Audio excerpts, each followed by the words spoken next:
નમસ્કાર મિત્રો, હું ગોપાલ ઇટાલિયા. ગંભીરામાં જે બ્રિજ તૂટવાની ઘટના બની એના પછી ગુજરાતના ભાજપના મુખ્યમંત્રીએ જે બે જવાબદાર ભર્યું નિવેદન કર્યું કે 23 ગાળા પૈકી એક જ ગાળો તૂટ્યો છે. આટલું બધું શરમજનક અને બિનસંવેદનશીલ નિવેદન કર્યું તે બદલ મેં એક કવિતાની રચના કરી છે. આજે જ 10 તારીખે ગુરુ પૂર્ણિમાના દિવસે મારા મનમાં જે શબ્દો સ્ફુર્યા એ મેં લખ્યા છે અને હું ગુજરાતના ભાજપના સૌ નેતાઓને આ કવિતા સમર્પિત કરવા માંગુ છું. દાદા કહે છે કે પુલ નહીં તૂટ્યો છે ફક્ત એક જ ગાળો.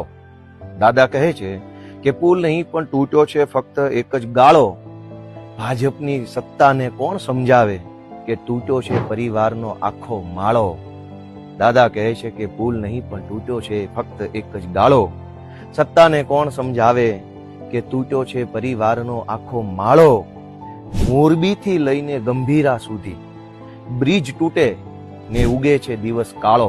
રોજ એટલી બધી દુર્ઘટના બને, સવાર પડે ત્યારે ખબર પડે કે આવું થઈ ગયું. કે મોરબીથી લઈને ગંભીરા સુધી બ્રિજ તૂટે ને ઉગે છે દિવસ કાળો. ભ્રષ્ટાચારે મૂકી છે એવી માજા કે નથી કોઈ એને રોકવા વાળો.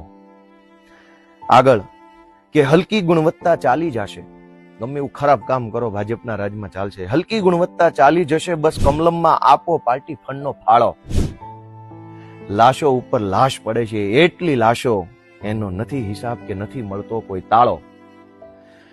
દોસ્તો, બધું તૂટે, ક્યાંક પેપર ફૂટે, ક્યાંક તૂટે કે તૂટે ફૂટે, પબ્લિક હૈયું કૂટે, પણ કરે નહીં કોઈ દી કમળ કાઢવાનો ચાળો. કહે કવિ, પબ્લિકની આ સહન શક્તિને રાખે સલામત ઈશ્વર ઉપર વાળો. કે તૂટે ફૂટે, પબ્લિક હૈયું કૂટે, પણ કરે નહીં કોઈ દી કમળ કાઢવાનો ચાળો. કહે કવિ, પબ્લિકની આ સહન શક્તિને રાખે સલામત ઈશ્વર ઉપર વાળો. અને છેલ્લી લાઈન છે કે ગોપાલ ઇટાલિયા બે હાથ જોડીને વિનવે છે કે હવે સૌને પાછા વાળો. ગોપાલ ઇટાલિયા બે હાથ જોડીને વિનવે છે કે હવે સૌને પાછા વાળો.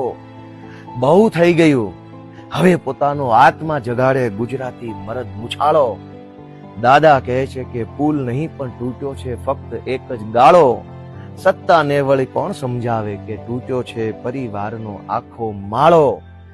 દોસ્તો, હવે કમળ કાઢવાનો વારો આવી ગયો છે. હવે પોતાનો આત્મા જગાડે મરદ મુછાળો. એવી વિનંતી સાથે ગોપાલ ઇટાલિયાના જય જય ગરવી ગુજરાત.